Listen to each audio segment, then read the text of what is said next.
श्री भगवान म्हणाले, जो पुरुष कर्मफळाचा आश्रय न घेता कर्तव्य कर्मे करतो तो संन्यासी व योगी होय, आणि केवळ अग्नीचा त्याग करणारा संन्यासी नव्हे, तसेच केवळ क्रियांचा त्याग करणारा योगी नव्हे.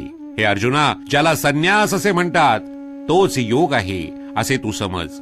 कारण संकल्पाचा त्याग न करणारा कोणीही पुरुष योगी होत नाही. योगावर आरूढ होण्याची इच्छा करणाऱ्या मननशील पुरुषाला योगाची प्राप्ती होण्यासाठी निष्काम कर्म करणे हाच हेतू सांगितला आहे. आणि योगारूढ झाल्यावर त्या योगारूढ पुरुषाचा जो सर्व संकल्पांचा अभाव असतो तोच कल्याणाला कारण सांगितला आहे. ज्यावेळी इंद्रियांच्या भोगात किंवा कर्मातही पुरुष आसक्त होत नाही, त्यावेळी सर्व संकल्पांचा त्याग करणाऱ्या पुरुषाला योगारूढ म्हणले जाते. स्वतःचा संसार समुद्रातून उद्धार करून घ्यावा आणि स्वतःला अधोगतीला जाऊ देऊ नये, कारण हा मनुष्य स्वतःचा मित्र आहे आणि स्वतःचा शत्रू आहे. ज्या जीवात्म्याने मन व इंद्रियांसह शरीर जिंकले त्या जीवात्म्याचा तर तो स्वतःच मित्र आहे, आणि ज्याने मन व इंद्रियांसह शरीर जिंकले नाही त्याचे तो स्वतःच शत्रूप्रमाणे शत्रुत्व करतो. थंड उष्ण, सुख दुःख इत्यादी तसेच मान अपमान यामध्ये ज्याच्या अंतःकरणाची वृत्ती पूर्णपणे शांत असते, अशा स्वाधीन आत्मा असलेल्या पुरुषाच्या ज्ञानात सच्चिदानंद घन परमात्मा उत्तम प्रकारे अधिष्ठित असतो. म्हणजेच त्याच्या ज्ञानात परमात्म्याशिवाय दुसरे काही नसतेच. ज्याचे अंतःकरण ज्ञान विज्ञानाने तृप्त आहे, ज्याची स्थिती निर्विकार आहे, ज्याने इंद्रिय पूर्णपणे जिंकली आहेत आणि ज्याला माती, दगड आणि सोने समान आहे, तो योगी युक्त म्हणजे भगवंताला प्राप्त झालेला आहे असे म्हणले जाते. सरुदय, मित्र, शत्रू, उदासीन, मध्यस्थ, द्वेष करण्याजोगा, बांधव, सज्जन आणि पापी या सर्वांविषयी समान भाव ठेवणारा अत्यंत श्रेष्ठ आहे. मन व इंद्रियांसह शरीर ताब्यात ठेवणाऱ्या, निरीच्छा आणि संग्रह न करणाऱ्या योग्याने एकट्यानेच एकांतात बसून आत्म्याला नेहमी परमात्म्यात लावावे. शुद्ध, जमिनीवर क्रमाने दर्भ, मृगाजीन आणि वस्त्र अंथरून तयार केलेले, जे फार उंच नाही व फार सखल नाही असे आपले आसन स्थिर मांडून त्या आसनावर बसून चित्त व इंद्रियांच्या क्रिया ताब्यात ठेवून मन एकाग्र करून अंतःकरणाच्या शुद्धीसाठी योगाभ्यास करावा. शरीर, डोके आणि मान सरळ रेषेत अचल ठेवून स्थिर व्हावे. आपल्या नाकाच्या शेंड्यावर दृष्टी ठेवून अन्य दिशांकडे न पाहता ब्रह्मचर्य व्रतात राहणाऱ्या, निर्भय तसेच अत्यंत शांत अंतःकरण असणाऱ्या सावध योग्याने मन आवरून चित्त माझ्या ठिकाणी लावून माझ्या आश्रयाने राहावे. मन ताब्यात ठेवलेला योगी अशा प्रकारे आत्म्याला नेहमी मज परमेश्वराच्या स्वरूपाच्या ठिकाणी लावून माझ्यात असणारी परमानंदाची पराकाष्ठा अशी शांती मिळवतो.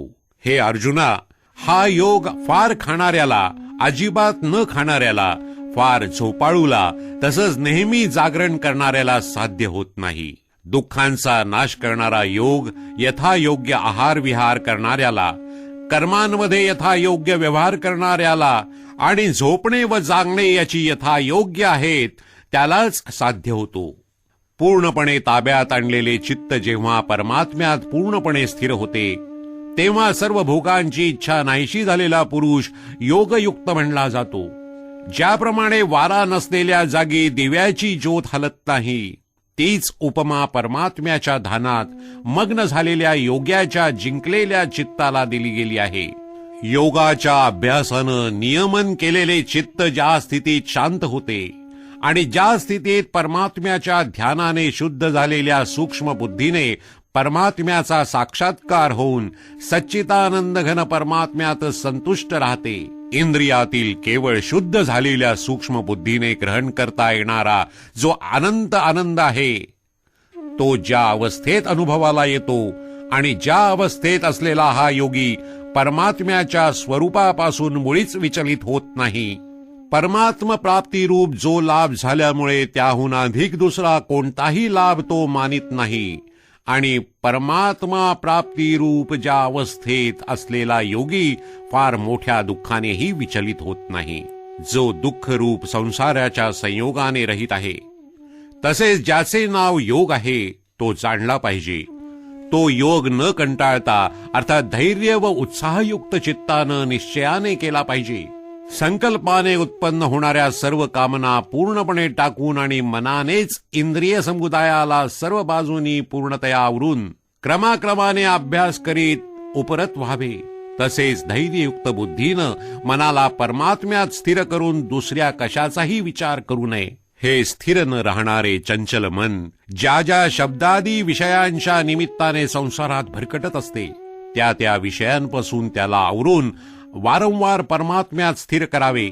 कारण ज्याचे मन पूर्ण शांत आहे, जो पापरहित आहे आणि ज्याचा रजोगुण शांत झालेला आहे, अशा या सच्चिदानंद घन ब्रह्माशी ऐक्य पावलेल्या योग्याला उत्तम आनंद मिळतो. तो निष्पाप योगी अशा प्रकारे सतत आत्म्याला परमात्म्याशी जोडून सहजपणे परब्रह्म परमात्म्याच्या प्राप्तीच्या अपार आनंदाचा अनुभव घेतो.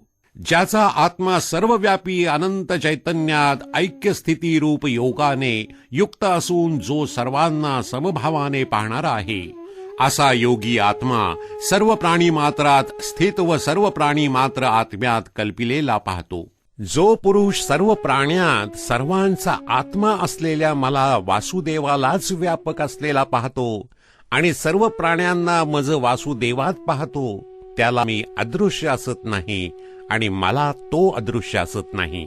जो पुरुष ऐक्य भावाला प्राप्त होऊन सर्व प्राणी मात्रात आत्मरूपानं असलेल्या मला सच्चिदानंद घन वासुदेवाला भजतो, तो योगी सर्व प्रकारचे व्यवहार करत असला तरी त्याचे सर्व व्यवहार माझ्यातच होत असतात.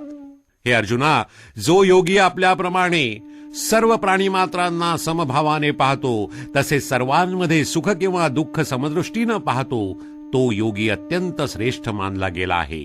अर्जुन म्हणाला, हे मधुसूदना, जो हा समभावाचा योग तुम्ही सांगितलात, तो मन चंचल असल्यामुळे नित्य स्थिर राहील असे मला वाटत नाही. कारण हे कृष्णा, हे मन मोठे चंचल, क्षोभविणारे, मोठे दृढ आणि बलवान आहे. त्यामुळे त्याला वश करणे मी वाऱ्याला अडवण्याप्रमाणेच अत्यंत कठीण समजतो. श्री भगवान म्हणाले, हे महाबाहो, मन चंचल आणि आवरण्यास कठीण आहे, यात शंका नाही. परंतु हे कुंतीपुत्र अर्जुना, ते अभ्यासानं आणि वैराग्यानं ताब्यात येते. ज्याने मनावर ताबा मिळवलेला नाही अशा पुरुषाला योग साधणे कठीण आहे आणि ज्याने मन ताब्यात ठेवले आहे अशा प्रयत्नशील माणसाला साधनेने ते प्राप्त होणे शक्य आहे, असे माझे मत आहे. अर्जुन म्हणाला, हे कृष्णा, जो योगावर श्रद्धा ठेवणारा आहे परंतु संयमी नसल्यामुळे ज्याचे मन अंतकाळी योगापासून विचलित झाले, असा साधक योगसिद्धीला म्हणजे भगवत साक्षात्काराला प्राप्त न होता कोणत्या गतीला जातो? हे महाबाहो, भगवत प्राप्तीच्या मार्गात मोहित झालेले व आश्रयारहित असलेला पुरुष छिन्न विछिन्न ढगाप्रमाणे दोन्हीकडून भ्रष्ट होऊन नाशत नाही ना पावत. हे कृष्णा, हा माझा संशय तुम्हीच पूर्णपणे नाहीसा करू शकाल, कारण तुमच्याशिवाय दुसरा हा संशय दूर करणारा मिळण्याचा संभव नाही. श्री भगवान म्हणाले, हे पार्था, त्या पुरुषाचा इहलोकातही नाश नाही व परलोकातही नाही. कारण बाबा रे, आत्मोद्धारासाठी अर्थात भागवत प्राप्तीसाठी कर्म करणारा कोणताही मनुष्य अधोगतीला जात नाही. योगभ्रष्ट पुरुष पुण्यवानांना मिळणाऱ्या लोकांना अर्थात स्वर्गादी उत्तम लोकांना जाऊन तिथे पुष्कळ वर्ष राहून नंतर शुद्ध आचरण असणाऱ्या श्रीमंतांच्या घरात जन्म घेतो. किंवा वैराग्यशील पुरुष त्या लोकात न जाता ज्ञानी योग्यांच्याच कुळात जन्म घेतो. परंतु या प्रकारचा जो हा जन्म आहे तो या जगात निसंशय दुर्मिळ, अत्यंत दुर्मिळ आहे. तेथे त्या पहिल्या शरीरात संग्रह केलेल्या बुद्धी संयोगाला म्हणजे समत्व बुद्धी रूप योगाच्या संस्कारांना अनायासे प्राप्त होतो आणि हे कुरुनंदना, त्यांच्या प्रभावाने तो पुन्हा परमात्मा प्राप्ती रूप सिद्धीसाठी पूर्वीपेक्षा अधिक प्रयत्न करतो. तो श्रीमंतांच्या घरात जन्म घेणारा योगभ्रष्ट पराधीन असला तरी त्या पहिल्या जन्मीच्या अभ्यासामुळेच निशंकपणे भगवंताकडे आकर्षिला जातो. तसेच समबुद्धी रूप योगाचा जिज्ञासू देखील वेदाने सांगितलेल्या सकाम कर्मांच्या फळांना ओलांडून जातो. परंतु प्रयत्नपूर्वक अभ्यास करणारा योगी तर मागील अनेक जन्मांच्या संस्कारांच्या जोरावर याच जन्मात पूर्ण सिद्धी मिळवून सर्व पापांपासून मुक्त होऊन तत्काळ परमगतीला प्राप्त होतो. तपस्व्यांहून योगी श्रेष्ठ आहे. शास्त्रज्ञानांहूनही तो श्रेष्ठ मानला गेला आहे आणि सकाम कर्मे करणाऱ्यांहूनही योगी श्रेष्ठ आहे. म्हणून हे अर्जुना, तू योगी हो. सर्व योग्यातही जो श्रद्धावान योगी माझ्या ठिकाणी अंतरात्म्याला स्थापन करून मला अखंड भजतो, तो योगी मला सर्वात श्रेष्ठ वाटतो.